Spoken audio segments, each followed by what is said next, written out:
Fala pessoal, tudo bom com vocês? Espero que sim. Para quem ainda não me conhece, eu me chamo Bruno Azevedo. Eu tenho um canal que fala sobre abelhas nativas, né? Eu sou um meliponicultor e toda semana eu procuro trazer pelo menos um vídeo aí falando sobre algum tema relacionado à atividade, tá? E hoje eu vou trazer um vídeo para vocês bem simples. Eu vou passar uma dica aí em relação ao ponto da massa do pólen, tá? Que é a alimentação proteica das abelhas nativas. Muita gente tem dúvidas referente ao ponto da massa, porque às vezes acaba passando, né? Então, eu vou fazer aqui uma explicação bem rápida aí que eu espero que ajude bastante gente, porque eu já recebi muita pergunta em relação a isso, tá? Então, vamos lá pro vídeo sem mais delongas. Bom, pessoal, aqui na minha mão tá o baldinho, né? A bacia que eu faço aí a minha massa, tá? Aqui tem cerca de uns 2 quilos aproximadamente. Vou tirar aqui para mostrar para vocês. E, bom, esse aqui é o ponto que eu considero ideal da massa, tá bom, pessoal? Vocês podem perceber que ela não tá grudando na minha mão, ó. Ó, eu pego, tá vendo, ó? Tô apertando a massa, ó. Tô apertando a massa e não tá grudando na minha mão, tá? Então esse aqui é um ponto muito bom. E além disso, ó, vocês podem ver que ela não tá quebradiça, né? A massa não tá quebradiça, mas ela também não tá molenga, ela não tá aquela massa grudenta, né? Então esse aqui, na minha opinião, é o ponto ideal da massa do pólen, tá? Esse aqui é um ponto bom também para você estar fazendo, por exemplo, aqui, ó. Vou tirar aqui para vocês verem, ó. Vou puxar aqui e fazer aqui uma bolinha. Pronto, ó. Tá aqui, ó. Tá feito. Aí aqui é só eu espetar, certo? Aqui é só eu espetar agora, mergulhar na cera, mergulhar num copinho d'água e tá feito o bombom, né? Muito simples de fazer. Aí, às vezes o que acontece? Às vezes acontece que a pessoa coloca mais mel do que o necessário, tá? Eu, por exemplo, como eu já tenho prática há anos fazendo isso aqui, então hoje, por exemplo, eu já sei a quantidade que eu tenho que colocar de olho. Por exemplo, essa massa aqui ela saiu perfeita e eu fiz sem medir.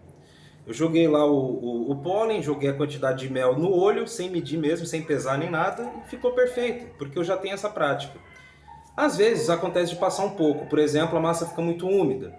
Então o que eu recomendo fazer? Digamos que essa massa aqui ela ficou muito úmida, muito grudenta, que não é o caso, mas digamos que tenha ficado. O que eu faria? Eu colocaria ela para descansar, simplesmente isso. Deixa ela ali, você pode deixar em temperatura ambiente mesmo, por exemplo, eu coloco ela aqui na bacia e deixo ela ali no armário ali uns 2, 3 dias e vai evaporar esse excesso de umidade. Afinal, se a massa estiver muito úmida, resumindo, o que você vai ter que fazer é desidratar. Algumas pessoas também utilizam a geladeira para fazer isso. Então as pessoas colocam lá a bacia na geladeira e de um dia para o outro aí costuma já dar uma desidratada boa, tá? Porque a geladeira ela costuma tirar bastante umidade das coisas. Então é um método que você pode fazer também. Ou simplesmente você adiciona mais pólen, né? Mas se você não tiver mais pólen para adicionar na massa, você pode usar essa técnica de deixar a massa descansando, até porque não tem problema, tá? Às vezes as pessoas ficam preocupadas aí de estragar fora da geladeira e tal, e não. Inclusive tem muitas técnicas aí de se fazer o bombom em que a gente deixa a massa descansando coisa de 2 semanas, fora da geladeira, tá? Em temperatura ambiente mesmo. Por exemplo, quem faz a massa fermentada, por exemplo, aqui eu poderia adicionar nessa massa um pouco de pólen de escaptotrigona, um pouco de pólen de mandaçaia, um pouco de pólen de jataí e deixar aqui umas 2 semanas essa massa na bacia, né? Só colocar um paninho por cima para evitar de cair sujeira, de entrar insetos, essas coisas. E aí você fica ali fermentando essa massa, né? No final desses 15 dias ela já vai estar bem semelhante ao pólen das abelhas nativas sem ferrão mesmo, né?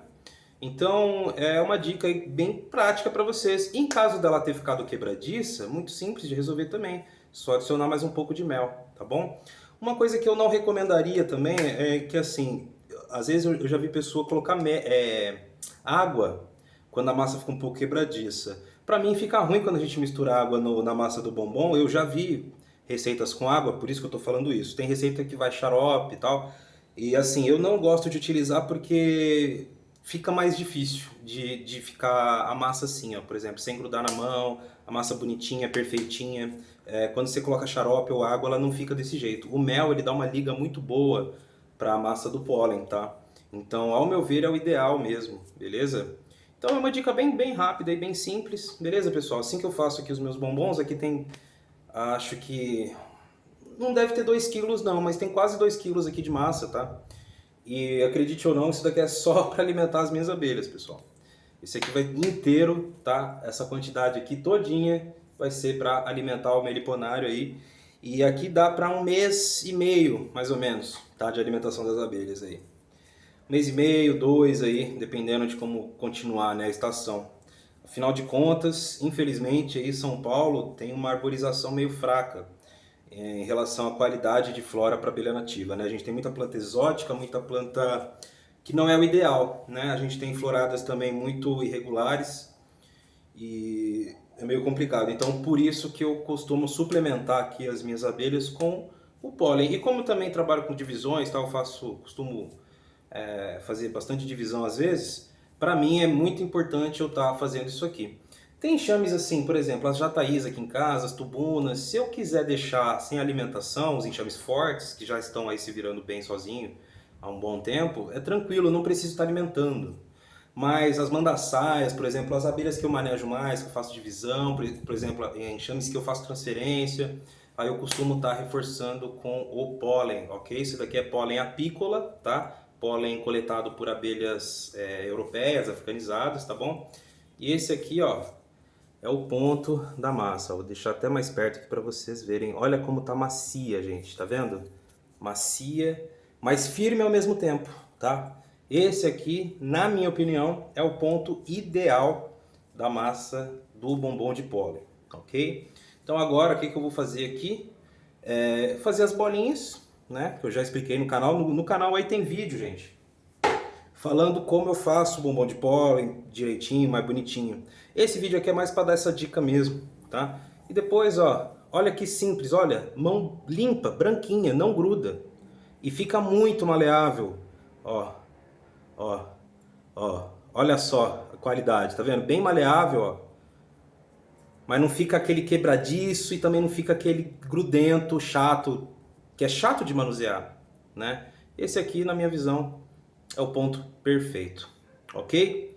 Então é isso aí, pessoal. Um abraço a todos, né? E quem se interessar em mais conteúdo em relação à meliponicultura, abelhas nativas, se inscreve aí no canal, dá uma chance aí. E você que já é inscrito, muito obrigado aí por continuar conosco. Deixa seu like e até o próximo vídeo.